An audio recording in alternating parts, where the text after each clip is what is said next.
বিপিএলে সর্বোচ্চ রান করেও বিশ্বকাপের প্রাথমিক স্কোয়াডে নেই নাজমুল হোসেন শান্ত। বহুল আলোচিত সাব্বির রহমানকেও আবারও থাকতে হচ্ছে স্কোয়াডের বাইরেই। তবে নির্বাচকদের প্রাথমিক স্কোয়াডে লিটন দাসের ব্যাকআপ উইকেট কিপার হিসেবে জায়গা হয়েছে জাতীয় দলের বাইরে থাকা এক ডানহাতি ব্যাটারের।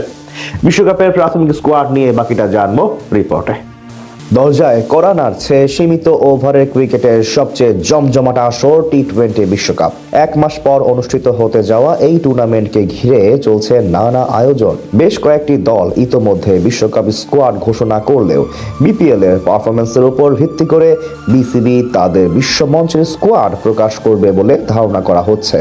তবে নিয়মের খাতিরে বিসিবি একটি 15 সদস্যের প্রাথমিক স্কোয়াড করে পাঠিয়েছে ক্রিকেটের সর্বোচ্চ সংস্থা আইসিসি। সেখান থেকেই শুরু হয়েছে নানা জল্পনা কল্পনা, কারণ সেই দলে নাম নেই কিছুদিন আগে দলকে নেতৃত্ব দেয়া জাকের আলী অনিকের। সাম্প্রতিক ফর্ম এবং বিপিএল এ নিজেকে মেলে ধরতে না পারার কারণে হয়তো তাকে জায়গা হারাতে হয়েছে। এমনকি লিটন দাসের নেতৃত্বে এই দলে দেখা মেলেনি বিপিএল এর প্রথম ম্যাচে শতক হাঁকানো বামহাতি ব্যাটার নাজমুল হোসেন শান্তর। বিপিএল এর প্রথম 4 ম্যাচে প্রায় 150 স্ট্রাইক রেটে ব্যাট করেও নির্বাচকদের মন গলাতে পারেনি টাইগারদের সাদা পোশাকের অধিনায়ক। সবশেষ বিপিএল এ নজর কাড়া পারফরমেন্স করা আলোচিত সাব্বির রহমানকেও প্রাথমিক স্কোয়াডে রাখেনি লাল সবুজের নির্বাচকরা। ব্যাকআপ উইকেট কিপার হিসেবে স্কোয়াডে ফিরেছেন রংপুর রাইডার্সের অধিনায়ক নুরুল হাসান সোহান। সাম্প্রতিক ফর্ম এবং অভিজ্ঞতার বিচারে প্রাথমিক দলে জায়গা পেয়েছেন অলরাউন্ডার মোহাম্মদ সাইফুদ্দিন। ঢাকা ক্যাপিটালসের জার্সিতে প্রতিটি ম্যাচে অবদান রাখছেন দেশের একমাত্র আলোচিত পেস বোলিং অলরাউন্ডার। স্কোয়াডে সহ অধিনায়কের দায়িত্ব পেয়েছেন এশিয়া কাপে দারুণ পারফর্ম করা ওপেনার সাইফ হাসান। সবশেষ বছরে মাত্র 15 বার ব্যাট হাতে নেমে করেছেন প্রায় 400 রান। এক পঞ্জিকা বর্ষে 30টি ছক্কা হাঁকানোর ফলস্বরূপ হয়তো দলের নেতৃত্ব স্থানে জায়গা পেয়েছেন এই ডানহাতি। স্কোয়াডে আছেন চলতি বিপিএল এ দুর্দান্ত ফর্মে থাকা পারভেজ হোসেন ইমন। সেই সাথে যুব বিশ্বকাপ জয়ী তাওহিদ হৃদয়কেও স্কোয়াডে রেখেছেন নির্বাচক বৃন্দ।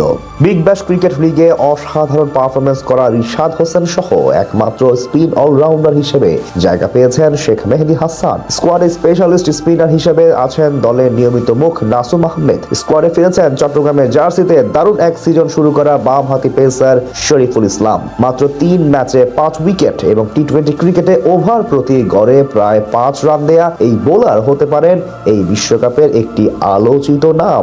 তার সাথে গতির ঝড় তুলতে দেখা যাবে বাংলাদেশের গ্ল্যামার বয় তাসকিন আহমেদকে। 2025 সালে 13 ম্যাচে 24 উইকেট পাওয়া তাসকিন আহমেদ হতে পারেন বিশ্বমঞ্চের আরেক আলোচিত নাম। তাদের সাথে স্কোয়াডে আছেন আরেক যুব বিশ্বকাপ জয়ী ডানহাতি পেসার তানজিম হাসান সাকিব। তবে এই সবাইকে ছাপিয়ে পেস বোলিং ইউনিটে নেতৃত্ব দেবেন বাংলার cutter master Mustafizur Rahman. IPL এ 12.5 কোটি টাকায় কলকাতা নাইট রাইডার্সের দলে জায়গা পাওয়া এবং চলমান আইএল টি-20তে অসাধারণ পারফরম্যান্স তাকে আরো আত্মবিশ্বাসী গড়ে তুলেছে।